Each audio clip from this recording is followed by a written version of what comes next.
pledge allegiance to the flag of the United States of America and to the republic for which it stands, one nation, under God, indivisible, with liberty and justice for all.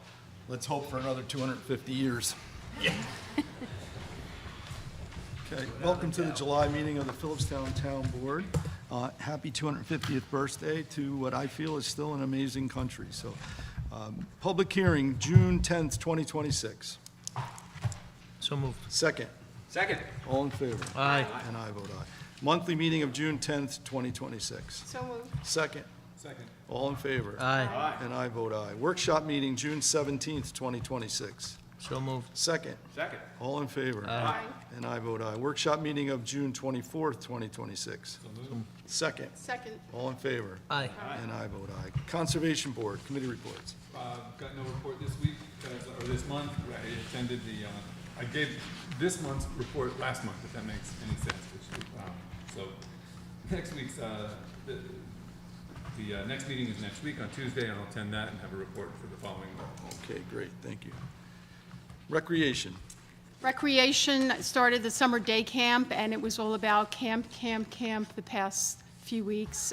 They had to deal with the heat wave last week, which was an extraordinary challenge.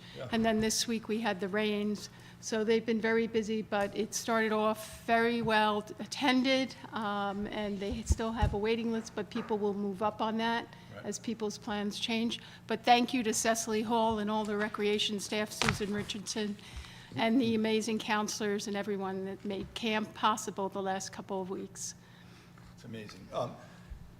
Cecily did reach out to me prior to the heat wave, and we have the luxury of having an ER physician on our rec commission. So I said, we have a wealth of knowledge here, let's and Dr. Cupper was able to pipe up and give us some direction, and he thought we'd be okay if people remained indoors, which they did. It was already a short week, and I said, if we eliminate Thursday, it's going to be a 3-day week. So I'm happy that it worked out, and they were able to keep everybody indoors and cool. So I'm sure the staff did some sweating.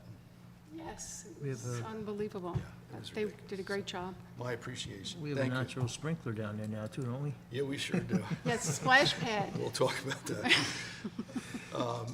Philipstown Hub.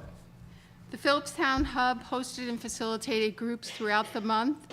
In June, there were 3 support group meetings for suicide loss survivors, a peer support group for women with ADHD. There were 2 meetings. The grief and loss support groups have met, and the Story Circle at the Friendship Center met on June 5th and 12th. The Hub also had a table at Cold Springs Community Day, and it was a wonderful event. I happened to stop by there, and it was great to see residents stopping by the Hub table. They created a community affirmation chain in which people wrote an affirmation to themselves, a loved one, or to the community.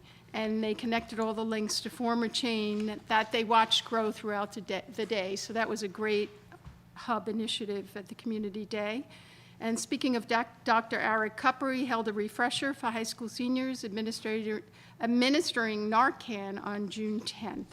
The Hub participated in many meetings and conferences throughout the month, and they also attended an award ceremony June 12th at the Garrison Union Free School District to present the You Matter Award to 8th grader Lila Mahoney, and the You Matter Award was presented at Haldane High School's graduation on June 13th to graduating senior Ember Mahoney. Congratulations to both. The Hub's You Matter Award recognizes youth leadership and mental health awareness.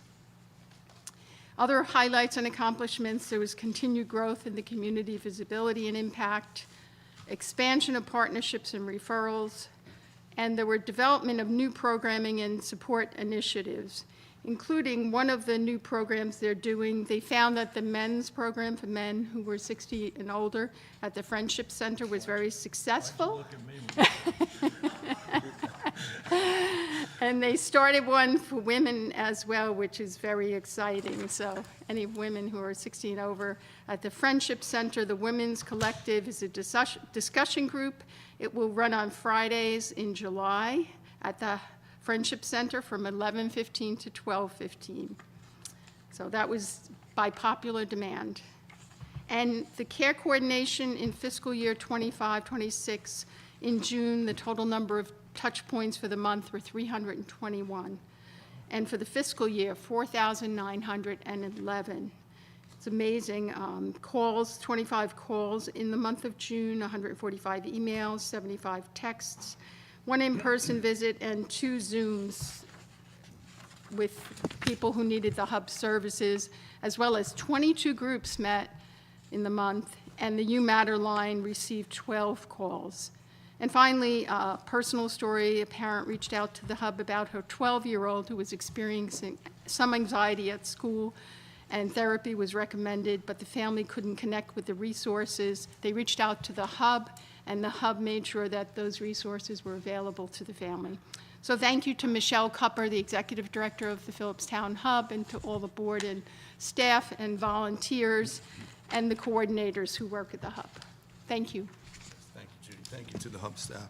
Planning board. Okay, I attended the planning board meeting on June 25th, 7:30.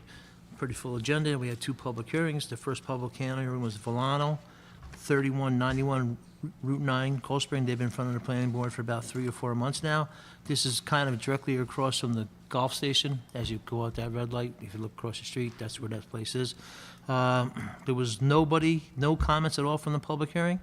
Last month, there was some concerns that I brought up that there are some wetlands in there, and where they want to build 2 storage sheds, which are, I forget exactly what size, I think it was 20 by 20, there's 2 of them, but anyway, those storage sheds they're going to be building is not going to be in the wetlands whatsoever, so it's okay.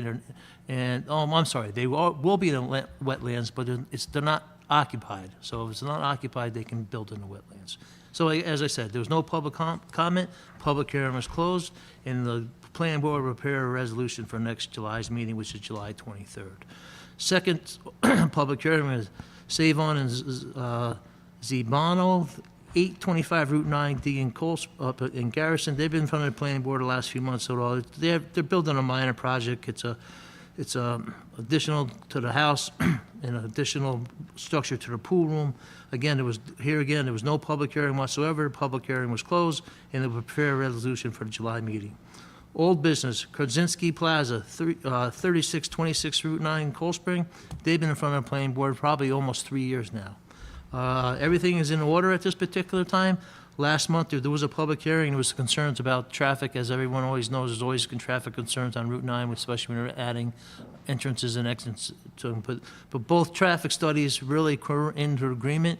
Last month, I reported that there was a little discrepancy about the road count and how many cars were between the 2 accounts, but both parties indicated that they're both pleased with the report for the highway. So they're preparing a resolution for next meeting as well. New business, Ferguson and Chen, 234 Old Albany Post Road, Garrison. This is an amendment to a site plan, which has already been approved.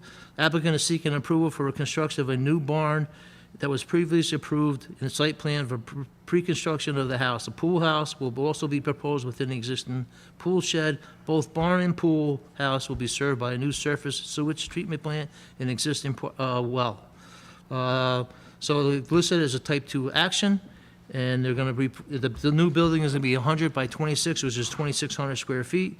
There were some steep slopes in that area as well, but this building will not be constructed in the area, so we're okay with the steep slopes. Referred to the county planning, county board of health, Garrison Firehouse. Like I said, it was a type 2 seeker action. Site visit is scheduled for July 26th. That's the first time anyone was available to meet, even though the site visit will be after the next planning board meeting. The meeting was adjourned at 9:45. Next meeting will be July 23rd.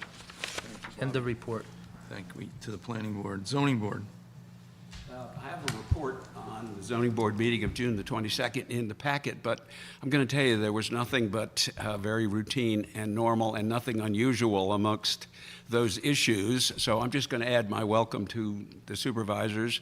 I'm glad you all came. It's really good to have you here. We only get this chance once a month, but we're delighted to have you. And there are a couple of special friends of mine out there, Bill Nulk, who we hear from just a minute. And this little fellow right over here, he's a fellow called Sammy. He's on the end. Sammy, good for you to come here and get a little civic lesson. Way to go. Next meeting is July the 20th. July 20th, thank Highway. Highway, submitted by Adam Hoteling, Highway Superintendent. Crews continue to seasonal work, routing, grading roads, mowing and cleaning catch basins, and repairing and potholing. East Mountain Road North was closed for a short period of time from Route 9 to Essex-Bourne Road for guardrail replacing, which was necessary prior to a truck accident. Drainage project on South Mountain House Path has finally begun. It will last approximately a month. Work was also performed along with 3/4 mile of a portion of the existing roadway. Cross drains will be replaced and additional catch basins will be added. The road closures will routinely occur. However, the roadway will be reopened for traffic at the end of every day. It is recommended that drivers take alternate routes where they're possible to be allowed for additional time for all trips. Drain improvements begun by Benson Cone Incorporation, a portion of East Mountain Road South, and have been completed a shorter time than expected. The work was necessary to address long-standing erosion problems with historical occurred along the road during heavy rains, as we all know. We've been trying to get that repaired for many, many years. Work has been finished on East Mountain Road North-South Bridge. If you cross East Mountain Road South from Route 9, if you notice, there has been some construction going on over the last several weeks. That work was completed. I took a ride down there and looked at it. There was a lot of the stone on the face of the stone of the south side of that bridge kind of fell off. So that was indicating there was some type of movement in there. So they repaired the stone, and there was also a sinkhole at the top of there, which they repaired as well. So glad to see that. That bridge is there probably since I was a little kid, probably 65 years. The department received approximately 25 phone calls and emails and spent approximately $9,240 on vehicle maintenance for the month of June. End of report. Thank you, Bob. Thank you to the Highway Department. Building and land acquisition, I have nothing. Cemetery Committee? Cemetery Committee, I did meet with Mark Farlow and Taggart, who's the person who's repairing headstones for us over the last several years, but he really haven't been doing any repairs the last several years. We're doing a lot of tree work. Anyway, Mark Farlow approached me, and he wanted to do 2 stones up in the 301 cemetery that were, he wanted to complete it for July 4th, which we did, because this was in commemoration of the 250th anniversary of our country. There was 2 Revolutionary War soldiers were buried up in there. So both those stones have been completed. I stopped by a couple times just to help Taggart out a little bit here and there, and Mark Follow, so he did a beautiful job. I think I indicated last month that I wanted to try to focus on this cemetery down here because there's a few things that still are open. I'd like to try to get at least one cemetery 100% completed. Right. So he's supposed to give me a quote to see how much money it's going to cost to get them done. But anyway, I attended the July 4th ceremony up there at the church, the first time I ever did it, and it was a nice little ceremony for an hour, and then everyone left the church and went up to see the monuments that were repaired. So that's all I have. Very historic cemetery. If you go up there and you look at some of the names that have been around this area. Yeah, you can't even read that. 90% you can't even read them. It's old. It's very old. So they put some flags up there and everything. So I'm glad we were able to get it done for the 250th anniversary of the United States. That's it. Good. Moving on to the agenda. First on the agenda is a proclamation honoring Allegra Clementson for her environmental stewardship, specifically as it relates to the food scrap recycling program. So before we do the presentation, you start losing faith in our youth, and then a young lady like this steps up and does a project like this. So Karen, if you could just give a brief background, and then we'll go ahead and do the presentation. Well, as most of you know, the food scrap program now is 4 years old, and it was formed because of the belief of the town in the project, and then the project has been embraced by the community, which is really what allows it to continue. Otherwise, it would have fallen apart, belief in it. Well, 2 years ago, Allegra Clementson came to me as a food scrap advisor and said to me, how do I do this in the high school? How do I support what's going on? And so working together, we found ways, the town found ways to support her in her effort, and she brought food scraps, and then I didn't hear from her, and then she went to the high school, and she said, but I want to continue this. And she did continue it, and she has gone almost single-handedly to the community pilot through the Chamber of Commerce and gotten the Haldane School District to be part of that pilot program and work K to 12 to have a food scrap recycling program. So, you know, it really is belief in the community and belief in our youth, as you say, who will carry this forward and make it really work. So. I just got one quick question. So could kids bring food scraps from the house every day and bring them to the school and drop them off? Is that like kind of a part of the plan? Just wondering. No, it's lunch in the cafeteria during lunchtime. Why don't you come on up? I was gonna say. Sorry to ask, I just thought Kara can answer that Of question. course, I will talk to you about it anyway. So basically, we have the food scraps in the cafeteria, so lunch waste, and then we have compost bins, kind of section near where kids eat. So sometimes we put them outside during the spring and buy garbage cans, and you'll put any leftover food things or anything that's compostable, like paper, into these bins. So instead of like, it's saving them from going directly into the garbage. So it's not really from home; it's just from the Okay, I lunch. just wonder if someone wanted to bring something from the house that morning for say. I mean, could they're they? free to do that if they'd like to. No, I'm just saying their lunchbox or something, you know? I think what we would do is encourage them to register for the program, because the registration is free, and it allows the town to see how involved the community is. So I would say to them, now we have 3 drop-off sites, 3 days, including the farmers market, so there's plenty of opportunities other than going to the high school.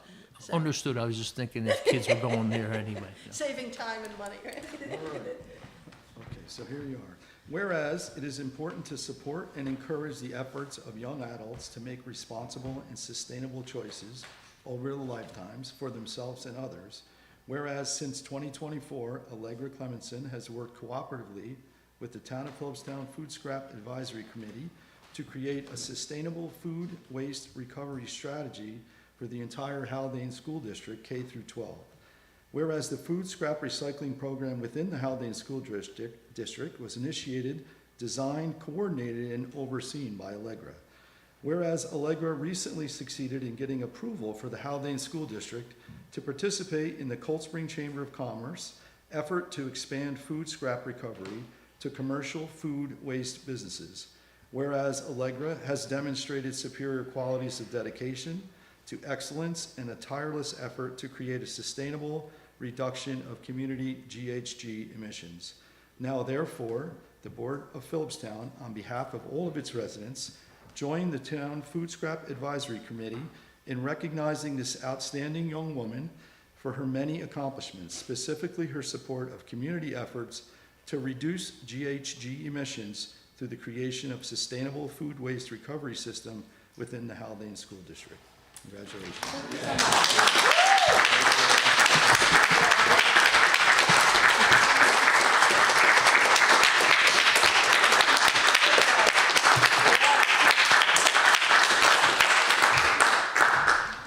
Very nice.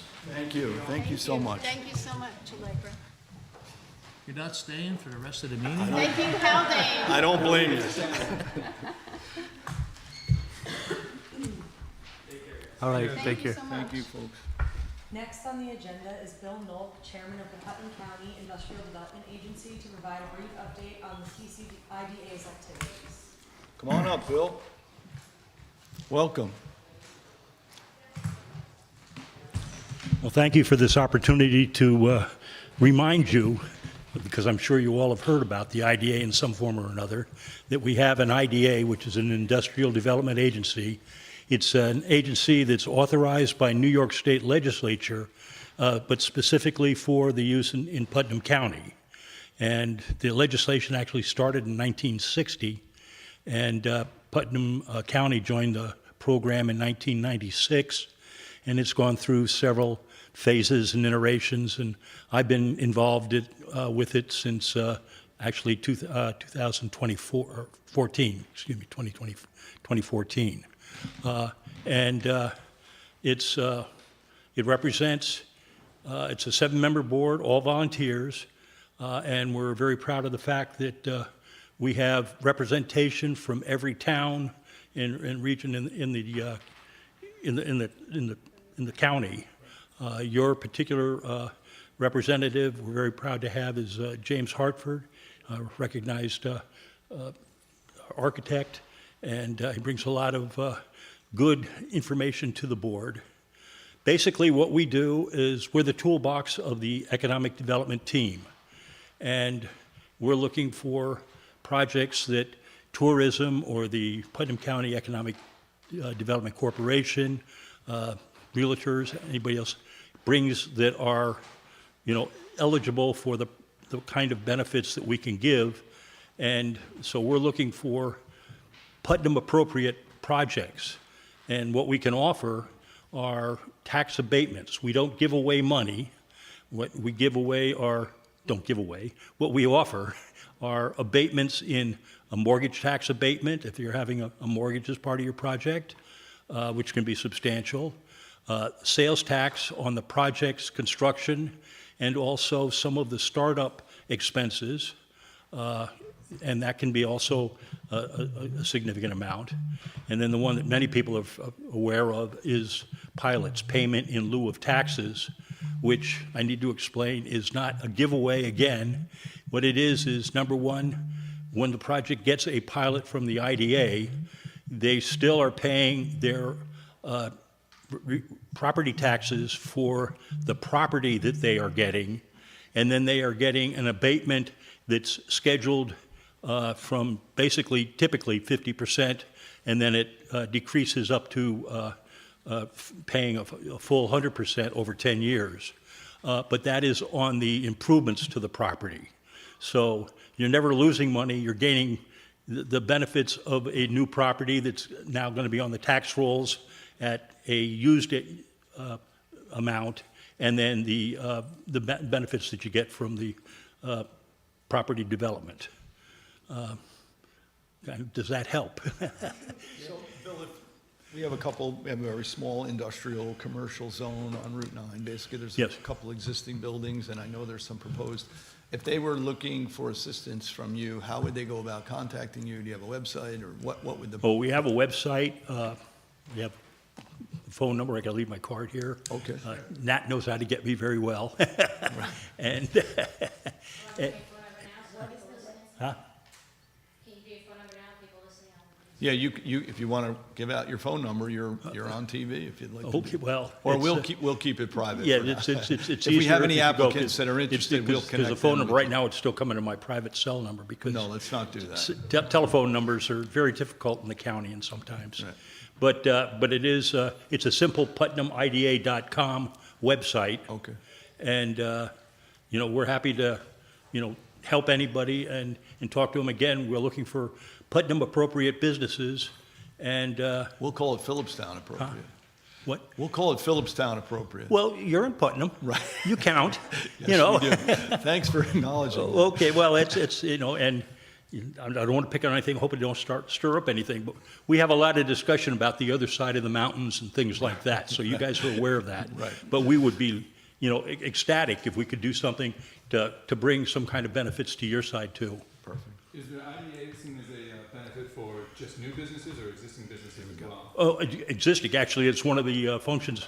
Actually, we've got two new projects where we're retaining projects that are expanding and staying in Putnam County as opposed to going across the border to Connecticut, because that was one of their options. And so we were able to offer these benefits which help them stay in Putnam County. And that's so it's not only to attract but also to retain businesses. All right. Any other question? I'm glad you clarified that, Bill, about new businesses versus existing businesses, because around here, most people think that it just has to do with new businesses, and I'm glad Ned asked that question, and you clarified. So if a business is looking to expand, take over a different property, perhaps one that isn't developed yet, you can help them? Well, I could tell you one of our star businesses is Ace Indico, the food processing business. And my history goes way back to 1987 with them down in Elmsford.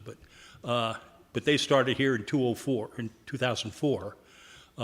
Then they expanded again in 2017, and they got IDA benefits for that expansion.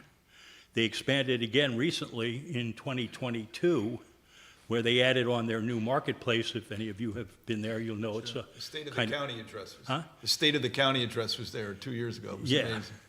So, and they're looking to continue again. So, you know, we can build upon and continue our investments with them, or our benefit operations with them, as they invest more and more. And, you know, they're operating now with close to 900 employees. Amazing. So they're the largest private employer in Putnam County. So they're definitely a success story. Absolutely. A wonderful family. Yeah. Yes. All righty, thank you. Okay? Thank you, sir. Thank you. We'd love to come and help, you know, so just take a look at us and we'll be happy to help you. Sounds good. Thank you. Is that meeting in the freezer? No. Beautiful. Okay, Bill, bye. Thank you, Bill. Next on the agenda is a resolution appointing Mackie Rondon to fill the vacant position on the Conservation Board. So as always, when we have vacancies on our special use boards, we get qualified candidates. And we're happy to be adding Mackie to the Conservation Board. We will have another opening on the Zoning Board if anybody's interested, so keep that in mind. So can I get a motion approving Mackie Rondon to the Conservation Board for a 2-year term expiring March 3rd, 2027? So moved. Second. Second. All in favor?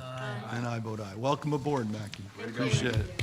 Thanks for volunteering. I have to say, you were the most enthusiastic applicant that I've interviewed here in 17 years. You came in with a whole plan for the Conservation Board, so I appreciate it. Thank you so much.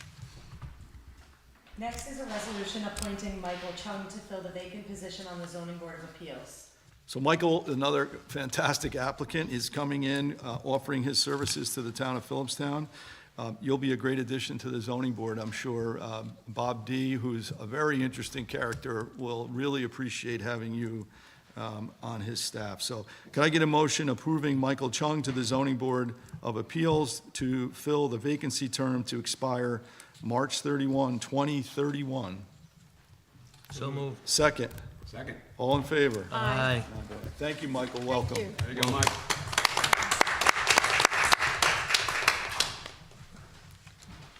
Next is a resolution accepting and authorizing the supervisor to sign the stormwater management and erosion and sediment control agreement between the town of Philipstown and Danes Properties LLC. So this has been an ongoing process since before Steve left as the town attorney. This is with the Dane property that's on Route 9, just south of East Mountain Road North. Mary Kate, you've reviewed this, and Ron Gaynor has been through it, as well as their own engineer. So we're all in agreement that it's good to go. So could I get a motion approving and accepting, authorize the supervisor to sign the stormwater management and erosion and sediment control agreement between the town of Philipstown and the Danes Property LLC? So moved. Second. Second. All in favor? Aye. And I vote aye. Great local family doing business in town. It couldn't be better. Next is a resolution introducing a local law to enact a new section 175-53 of the zoning code entitled short-term rental regulations and setting a public hearing, and this is the roll call vote. So I believe we're going to table this for this evening, correct? And- Are we going to discuss it at all? I mean, We I can, sure. think I would like to discuss some of the Sure. questions Yep. Ned had, because I think they're legitimate questions that he asked, especially about minors Yeah, in bedrooms. I Can- mean, if we could, Yeah, Can I Just make speak it, to it a just little make a bit. suggestion, and we just do it at a workshop? We'll do it next Wednesday? Sure, We'll yeah. do it next Wednesday Yes. when that whole workshop okay, great. works, and then you think you'll be able to have the EAF prepared? Yeah, we went with a long form EAF on this one. It's a whole new law. It's a new segment of the zoning law addressing a use that hasn't been treated by the zoning code so far. So the long form EAF is exactly what it sounds like, and it asks a bunch of little questions like, what district? And I'm tempted to say all of them. It's any place a home can be built, but we have to write them out. So it is painstaking. I believe that it's at a point where it's ready for review. I would like Ron Gaynor to have a look at it. Traditionally, we've relied on short form EAFs because we only make tweaks to the existing zoning code. But since we're having a new piece in here, I would ask, you supervisor, but also Ron, to run through it if anything jumps out. There's a tool that New York State makes available called the EAF Mapper, which is supposed to help lift up special, federal wetland designations, agricultural districts, things like that. But again, on a town-wide thing, it's not equipped for that. So that's why I was going to ask for a little bit more internal review, I'll just take to make a sure I look got at it all. And Ron, so is next Wednesday a reasonable time frame? What would that date be, Tara? The 15th. 15th? You're good? for the- Sure, I thought the draft was perfect, but I do understand the questions, and I Yeah. think we could tweak it to address the questions. There's no rush at this point. There's no rush. And the more we put into it, the better suited it'll be. Yes. Great. I appreciate that, and Judy, I don't, in no way trying to gum the works or slow things Yes, down. sure. I just No, have no, some those questions. good questions. Okay. Thank you. So we'll table this till Wednesday, Somebody's just gonna make a motion to take. yes, but it's the 15th of July. If that's what, yeah, we can discuss that again when we get to workshops, just to Okay. make sure, but yeah. So can I get a motion to table item 6? So moved. Second. Second. All in favor? And I vote aye. Thank you. Next is a resolution authorizing the town clerk to put the FEMA East Mountain Road South Channel Widening Project out for bid. So this is a project that we were approved and funded by FEMA to widen a section that was really destroyed. I don't remember which storm it was. I don't think it was Irene, but I think it's when the dam let loose up at Oh, that was quite a while Trout ago. Brook. But it was a timely process to get approval from the DEC and then get the FEMA money, so it's finally ready to go out for bid. Ron would like to see this go out.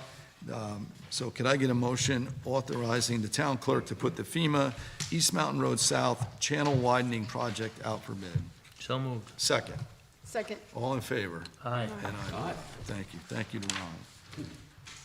Next is a discussion of the results of the recent public opinion survey about the feasibility of establishing a community preservation fund for the town of Philipstown. So Nat, I did get it, I know you have a brief thing to put together, and I did get an email from Ted. Good. That he's requested an official response from the agency that did the polling.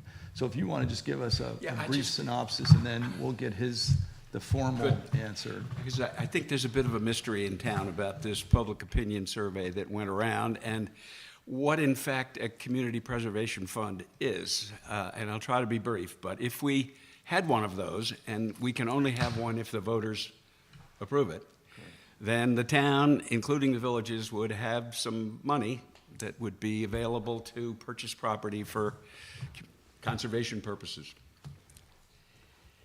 It has its own board, so that it's not up to us to make that call, and it has a list of things that it can do.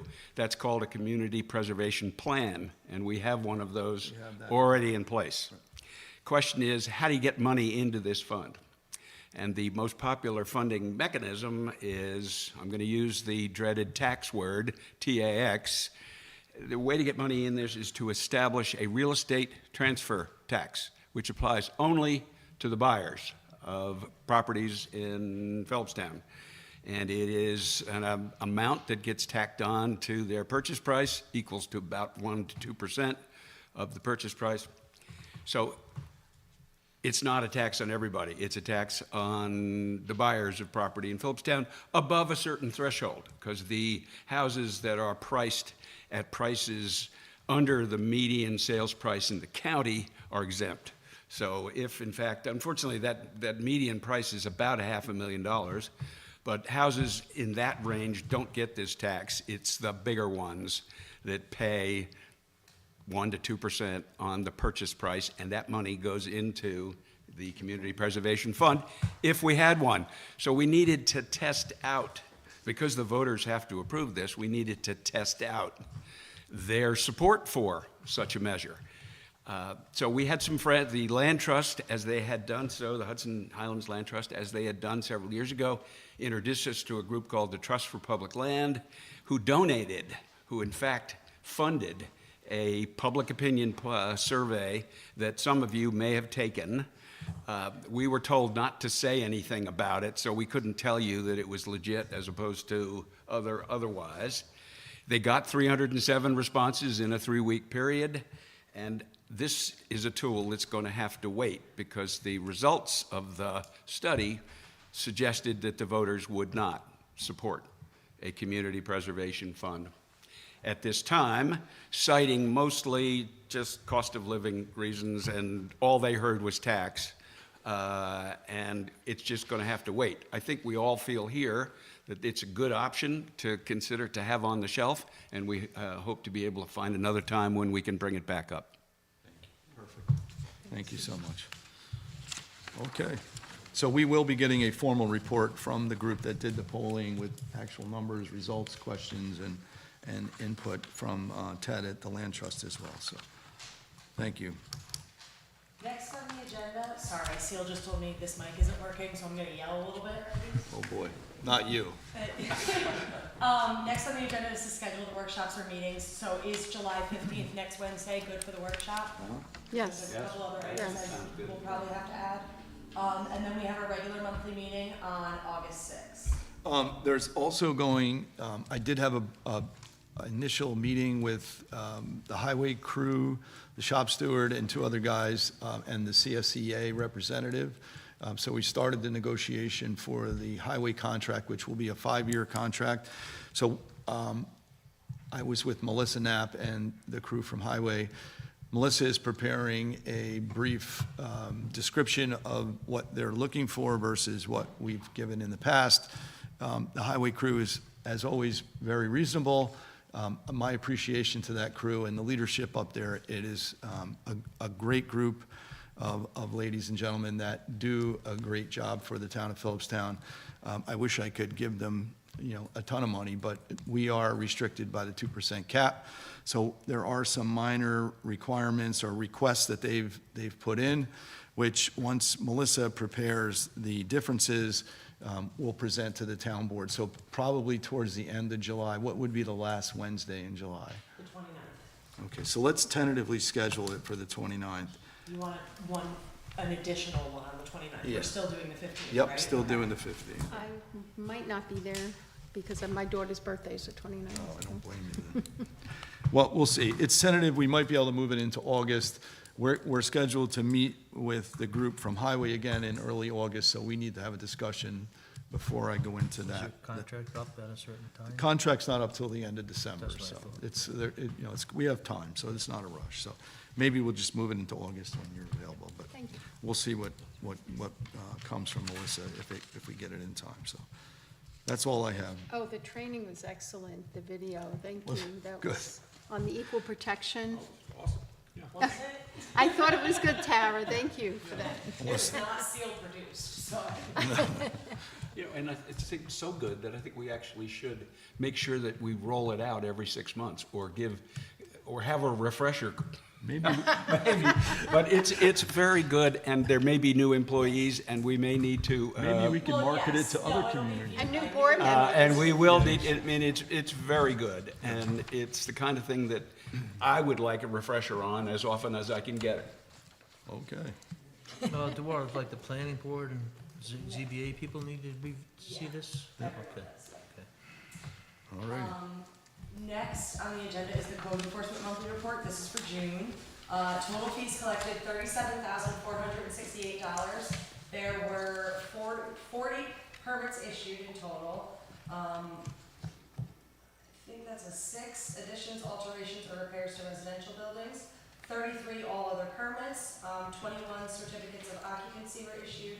There was 1 stop work order issued, 1 permit issued for the use of pyrotechnic devices, and 4 inspections of public assembly. All righty. Thank you to Greg Warner and the staff at the building department. Next is any other business that may come before the town board. I had that about the highway crew with the CSEA crew. Other than that, I really have nothing. I just want to acknowledge the 36th anniversary of the American with Disabilities Act this week, which it's amazing. Our country is celebrating 250 years, and for 36 years, we've progressed in integrating people with disabilities into every area of life, and both physical and mental disabilities, and it's leadership across the country and across the state. So thank you to everyone that as a person that advocates for people with disabilities, everyone that supports the American with Disabilities Act on this anniversary. Thank you. Oh, I do have one other thing. As you mentioned earlier, the water tower at the rec center is once again leaking. So it's going to have to be drained down again. Semco is going to set up their portable tank, which they did last summer, and then it's going to be investigated. There is a plan in progress with Garrison Institute to have the entire tank analysis done, interior, exterior, the pipe, the frame, but it is not complete yet. But they're going to look to schedule to drain it and then assess the damage. It's about, I don't know, a foot and a half, 2 feet away from the leak that happened last year, so. I have a question about the Highlands Preserve Fund. I know we ask this every Yeah, it's town before the board. planning board. I Do know they not have to put money into the fund yet? No, they didn't, no, not until they get their building permits. What, they tabled Hudson Highland Yeah, Reserve? they tabled something the last, I forget exactly, like, they weren't the last planning board They meeting applied for an before. extension. Extension, yeah. Yeah, so they don't, not until their permits are issued do we actually see the funds. And how long of an extension do they get? I Are they think it was 90 days or something like that, 9 days? Not sure. yeah. And that was not this past month, it was a month before. So it should be we're 30 coming days. up on 30 already, so if not more than that. Yep. So, I'd just like to bring one thing up. We had the Lafayette marker unveiling on June 13th. Thanks to Nat Prentice's wife, Anita. She did a lot of planning, getting it organized. It was very well attended. We had probably over 50 or 60 people that came. It was pretty interesting. We had a young fellow, the name was Lafayette. I think he was like 13 or 14 years old from the Garrison area. And he spoke, and we had quite a, Mark Farlow spoke, there was a couple, one lady from West Point spoke. And it was about a half-hour ceremony or so like that. It wasn't long or anything like that, but it was good. It was, it's nice to do things like that for our community. It's a beautiful plaque, too. Yeah, it's a really nice plaque. And it's, again, it's right next to the Robinson House one, which was why Lafayette was there. They found out about the treason of Benedict Arnold. He met General Washington there that day. I forget exactly what day it was off the top of my head, but so it was a nice little ceremony. So thanks for everyone to attended. I was the MC for it, but it was really nice. You did good, Bob. Yeah, nicely overseen by Bob, for sure. Well, thank you Great very job. much. Appreciate it. Can I add a couple quick things? Of course. A quick thank you to the community for Community Day. That was lots and lots of fun. My kids loved it. We loved it. It was great to see everybody. Oh, yeah. A quick thanks to the community for arranging Community Day. Well named and well attended and a lot of fun. And then also a concurring nod to the rec department for pulling off rec camp, the start of rec camp under adverse conditions. And my son is there now and having a blast, and he didn't even notice that it's, yeah, so hats off to them as always. And then I wanted to just offer a quick sort of public service announcement. If you'll indulge me for just a quick second, it requires a bit of background story. My brother and his wife are renovating a house. It's a sort of involved project, so there's a lot of back and forth with the town. Yesterday, he got an email saying that he owed, it's from the Philipstown Town Planning Division, and with our address here at Town Hall, and it was signed by Neil Zuckerman, head of the planning board, saying that he owed and should wire immediately $8,953 for X number of fees and permits and all sorts of things, and it's completely bogus. He called around and quickly got to the bottom of it before he did anything, but the email that I've got here makes it sound very official. It's on what looks like our letterhead. It's got our town logo and everything, and as I say, it's got Neil Zuckerman's name on it. It's completely BS, but it's happening. He talked to his architect. He said that he has other clients who have experienced this. So, Did you notify the police? This is the first I've heard of this. yeah, I'm happy to encourage him to notify them. And Absolutely. Well, we should. They're Yeah. Neil acting Zuckerman. as us. Yeah. We'll. so I want to bring it up, and the people should really just be extra careful. This he caught it, but it would be very easy not to. And the email came from planning.philipstown@usa.com. Did we check if Neil's doing this on the side? Did it say write the check to Neil Zuckerman? Yeah, care of the New York Knicks. Yeah. So yeah. Anyway, just a heads up to everybody. Keep your wits about you, and this is something that we should follow up on. Absolutely. Yeah. I wonder if there's a way they could track it. I Yeah, doubt it, maybe. but, yeah. But thank you, that's really, Yep. We do, this has happened before. I've never, Yeah, it happened a couple months back. So when you go to our website and you go to the building department page, before you can navigate anywhere else, there is in big bold red letters at the top, a PSA that we will never ask for a resident to wire money for anything, ever. So, somebody But could it's- yeah. easily be, Yeah. oh yeah, easily. especially if it were something like me and Ned had discussed earlier, Is your brother for a actually smaller building amount. something? Right. He's working. Yeah, he's Say they working on wanted something. So $500. You would've- yeah. You wouldn't. There's a lot of paperwork Someone going might- back and forth. You think, oh, there's one more thing. Yeah, you could miss it. So Well, thank you so much. Appreciate it. Anything else from the board? Audience? Come on up. First, Ned, thank you for your public service announcement. I have a dear friend who's out $600,000 from a scam like that. Wow. Yeah, his lawyer got hacked 2 days before his closing, and he was told to wire the money. And he gets to the closing, and they say, "Where's your check?" He says, "I wired it to you." He's still out $600,000. scary. Russell Dushan, South Mountain Pass. Hi, Russell. Hello, also Old Lyme, Connecticut. I have a couple things I want to talk about tonight. One of them is the 617 workshop meeting and the appropriation of $600,000 to the South Mountain Pass Drainage and Paving Project. Actually, it's the East Mountain Road, And- South Mountain Pass. Okay, It's to both. the two projects. Right. Okay. My first question, I gather from reading the minutes that the $600,000 is coming from a reserve fund that the Highway Department has. So a year ago, we learned that about $2.2 million was spent from a reserve fund from the A fund for various expenditures that took place down at the Garrison Landing.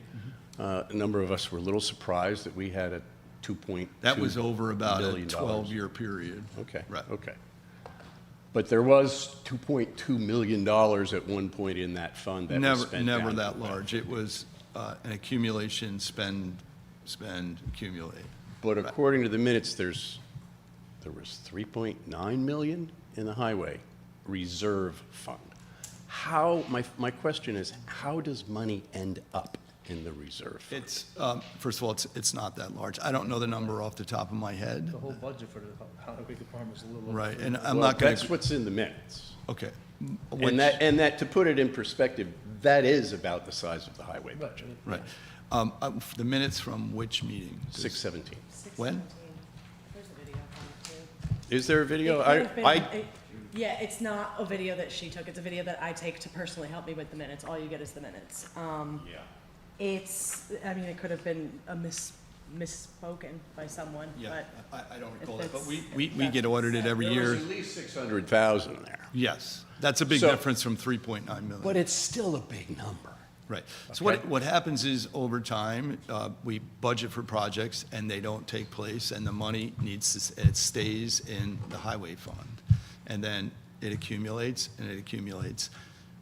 We've been looking to do these two drainage projects and the paving projects for probably 8 years at this point, so we knew that fund was there.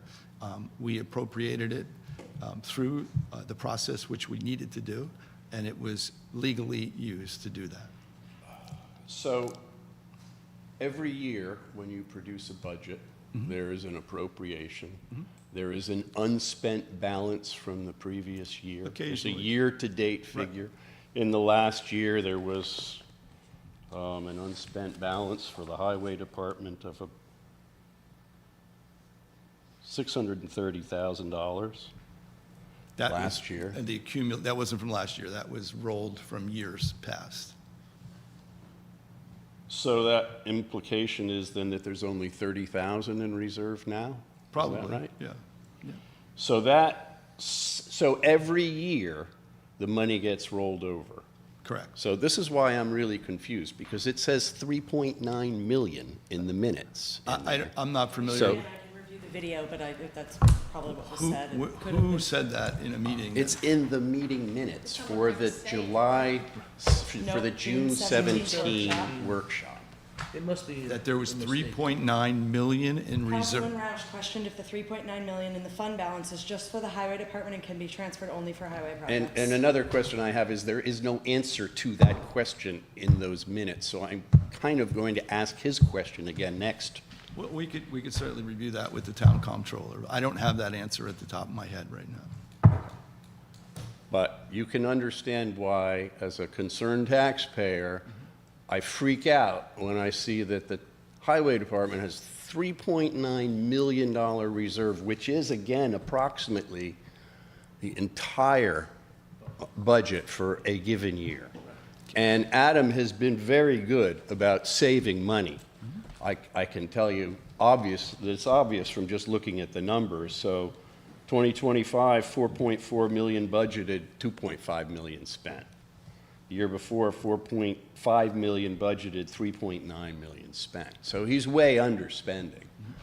And Well, you do have to factor in snow and salt, and course. you budget. And if you look down the years 2022, 2023, when we had really bad And storms, we've he exceeded. was right where the budget was. Or the road washes out, or. Yeah, Right, stuff happens. Yep. We all recognize that. And we have good years and we have bad years. sure, certainly.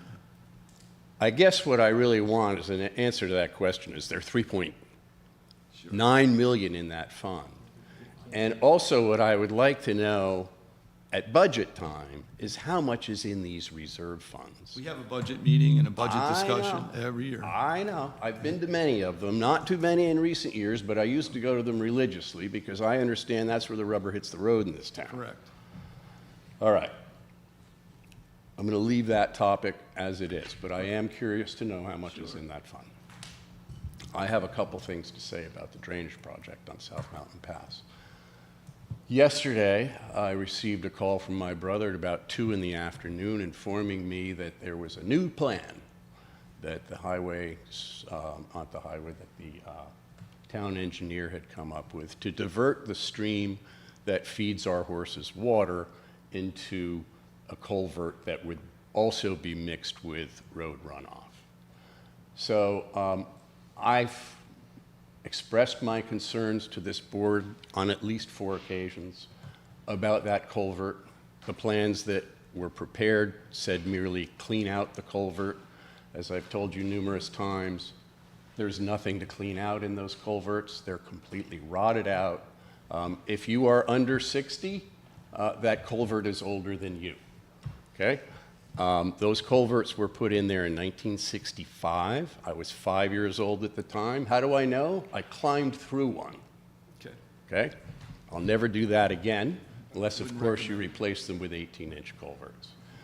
I have not come in and pestered you about that particular culvert system for a simple reason. It really isn't part of the drainage project. I recognize that maybe this isn't the thing that Sassone should be doing. This is something the town should be doing. But that culvert, I need to make this point absolutely clear, does not handle road runoff, at least not until perhaps now. It may handle road runoff, given how much runoff is coming at that single point across the road from 56 South Mountain Pass driveway. But up to now, it's never handled road runoff. And even during high water storms, it runs clear. It is a clean source of water for the Dushan horses. It has been for 70 years. Okay? We have deeded water rights to that water, as does our neighbor below. The last thing I'm going to ever accept is the mixing of that water with road runoff. Okay?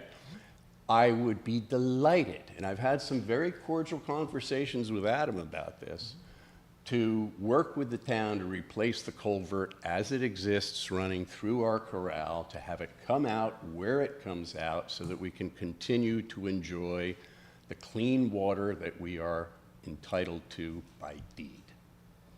Okay? That's point number one. The next point I want to make has to do with stone walls. The next two catch basins that they plan to put in are well below stone walls on our family property, 56 South Mountain Pass. These are 200, 300-year-old stone walls. Some of them aren't in the best shape, admittedly. Some of us do better jobs taking care of them than others. But these guys don't seem to recognize that there are stone walls, and they're dumping dirt on stone walls. They are, when they go to put a stone wall together, they basically make a pile of rocks, okay? I don't believe anybody that's on this job is a stone mason. Probably not. Okay? I don't believe that a stone wall is a pile of rocks. I'm very concerned about what happens in the next day or two with the stone walls on our property, as well as the stone walls on both sides of South Mountain Pass, all the way to the top, all the way to Putnam Ridge, because there are walls all along there. Many of them have been covered by the town and by, you know, piles of dirt over the years. Right-of-way, just to be clear. It's in our right-of-way. Not all, well, in your right-of-way, perhaps. No, definitely. The work is being done in our right-of-way. So does that mean when they destroy my stone wall that I have no recourse? First of all, I wouldn't consider it your stone wall if it's in our right-of-way, and I'm not It's on gonna- my property. I'm not going to debate It's on my this. property. Okay, you going to let me speak, or are you going to continue to speak over me? Go Okay. ahead. I am not going to debate this publicly because I know exactly where this is headed, Russell. So I am going to end this conversation right here. I understand what your concern is about the historic stone walls. I'm not addressing that currently. We can look through it with the town engineer and the town attorney, and we can address it then. So I'm on my own. I'm sorry? I'm on my own, basically, as far as the stone wall goes. You're not on your own. We're providing brand-new I drainage. certainly feel as though I'm on my Okay, own. great. Okay, I mean, you just cut me off, so I'm on my own. thank you. Thank you, Ned. Anything else?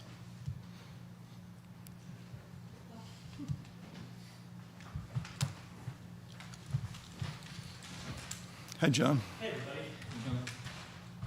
John Masek, Garrison, also on the Philipstown Recreation Commission. I just want to get some clarification on the Hudson Reserve, because according to the town code that we read through, we had this discussion at the Recreation Commission meeting this week, that payment needs to be made in advance of any building permits issued, and it's held in reserve prior to that. We're not there yet. As long as they've had preliminary approval, which is when we're supposed to put that money into a reserve so that it can be used for recreation later. I'm basing it on the town attorney and the town engineer as to when we get the money. So they haven't given us the money yet. I don't know what else I could do. But I think they might be required to do so. That's what I just want to make sure that the board discusses that with the town attorney. Appreciate it, thank you. And that money, as you know, with things happening at rec, it would be great to have that additional funding to, Sure would. for the infrastructure.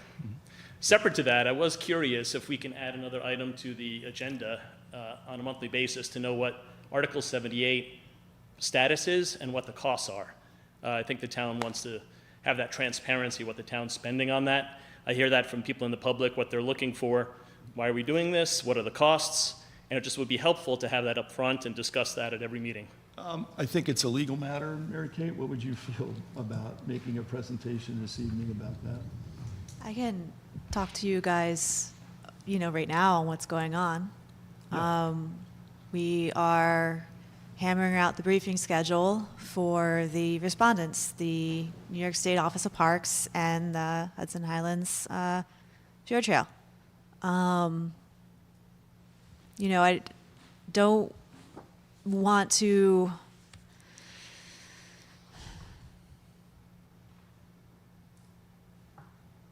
it's just by communications with them, if we are going to move this thing expeditiously as possible, I don't know how helpful it is to that for me to be like, going into details of like reading emails or anything like that, you know. So, you know, it is a community of professionals, and we have the respect for each other where we're working through it. As So, far as the budgeting, we were given an estimate of 15 to 20. I think we're at 23,000. yeah, I came in, So- yeah. We're So, pretty close. 23,000 right now? yeah, Okay. so. And that's going to keep going until, do we have a time frame how long this process takes? It will, let's see, it will depend on the course of the litigation. So what we're doing right now, what we're taking our time, making sure that we have something that's consensual, that all sides can agree on, is whether or not the Protect the Highlands action proceeding, which is pending in Albany, whether that should be moved down to Putnam. And the legal technicality of what that move would look like. You know, we can't have any prejudice to the town resulting from, you know, us being, you know, merged in a way that is not advantageous to us with the Protect the Highlands petitioners. They have different interests in the seeker review than we do. The basis of their standing is different from ours. We have to maintain our independence. So we don't want to incur the costs of defending a motion for one or the other. So that's why, you know, if you feel that you're being left out of a conversation, you are, because it's the attorneys trying to work toward things to move with as little conflict as possible toward actually resolving the proceeding. Can I ask, though, our attorneys are not working with Protect the Highlands attorneys? Exactly. They have their own attorneys, so the whole group. So we've got the Protect the Highlands Council, which is Whiteman Osterman in Albany. We have the New York State AG. We have the attorneys for the applicant. And we have the attorney for the council, for the county.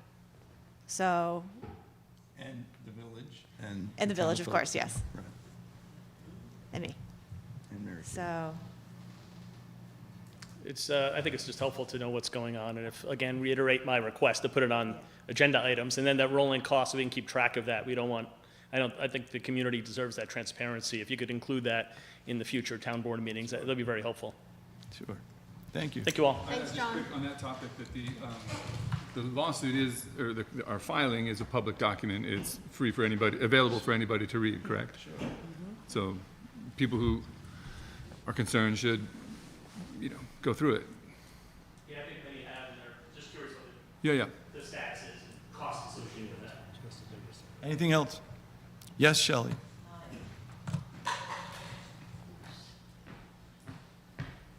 Hi, guys. Shelby Gilbert, Cold Spring. I just wanted to follow up on something that we did last year. Myself with Ned and Ben Gia did a volunteer cleanup, if you remember, at Glassbury Court. Oh, yeah. And even though there was quite a few of us volunteering, we were unable to complete the cleanup for that donated land from the developers, right? And I think the highway superintendent, highway did step in and finish the job. So when I was canvassing there this year, they brought up that it's just back to how it was, just a mess, unusable. The fitness There's area. a lot of work. The dog park needs to be I know. restored. And again, we were hoping on this funds from Hudson Island Reserve to apply to a lot of the facilities. The dock has been down for a long time. Yes, These properties are wonderful, and it's deeded to us through these plans. but it's unfunded. Correct. It's an There's no unfunded funds. gift, so the And, you know, taxpayers pay for right, it. we try to yeah. focus it where it's going to be, the rec center, facilities, there's maintenance, there's constant.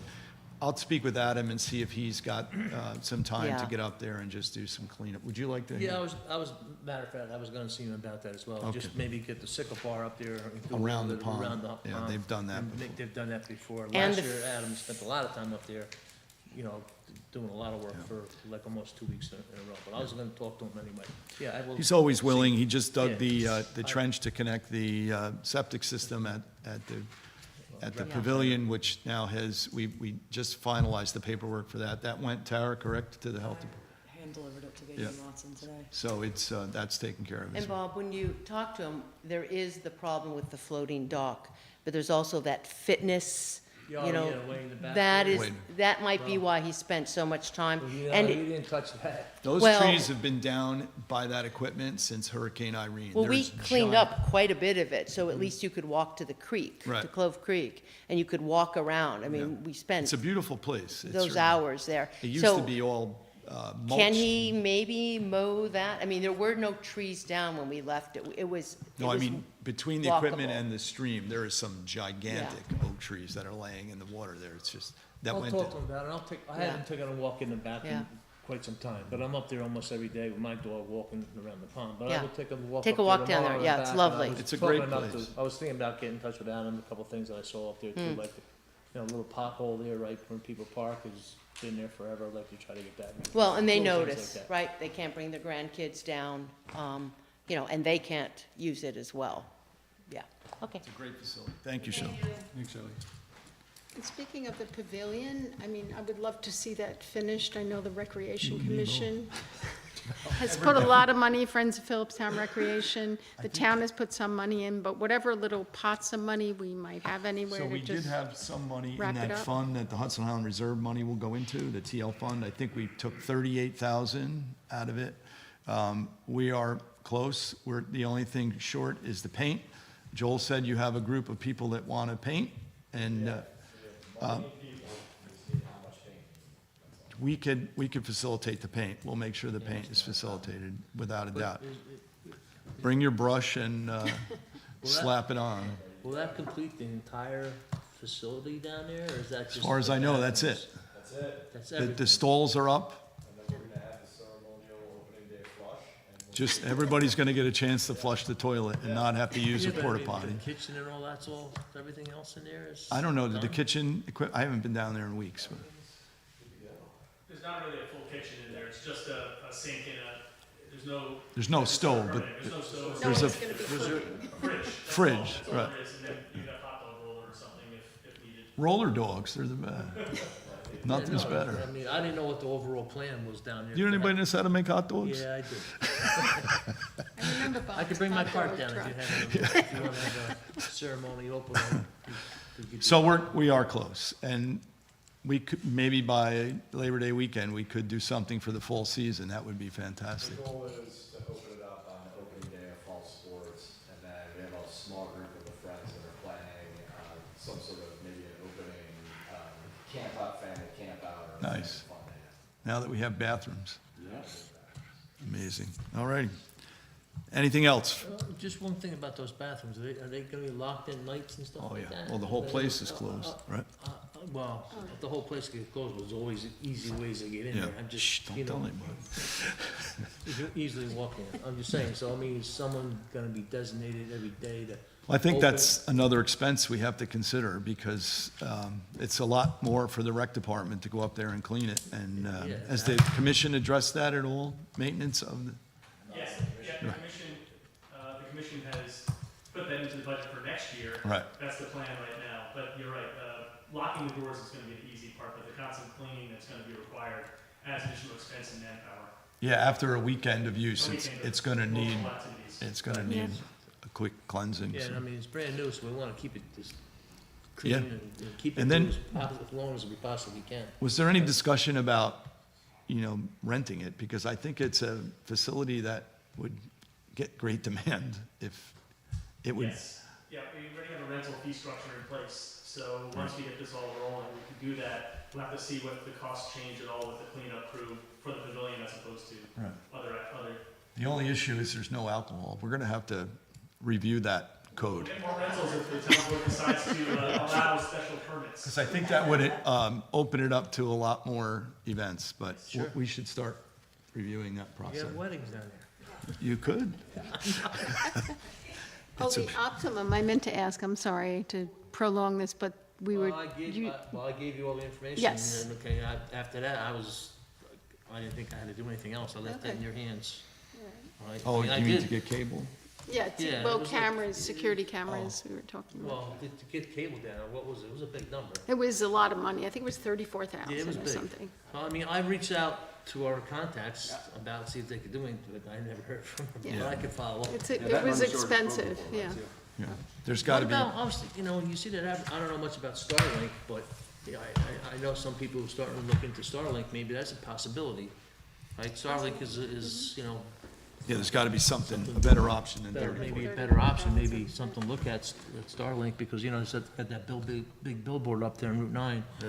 And I was talking to someone else that said they were looking into it as well, so maybe maybe another option. Alrighty, vacancies, we have one, climate smart coordinator is going to be vacant at the end of August, Tara? Martha is leaving us, so we do need a climate smart coordinator. Other than that, I know we're going to have another opening on the zoning board as well, so it's coming up, but it hasn't happened yet. But it is coming. Approval of vouchers, general, So moved. second. Second. All in favor? Aye. And I vote aye. Highway, So moved. second.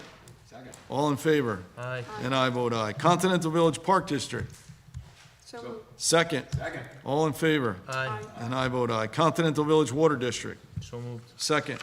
All in favor? Aye. And I vote aye. Motion to adjourn, So moved. second. Second. All in favor? Aye. And I vote aye. Thank you, everyone. Thank you.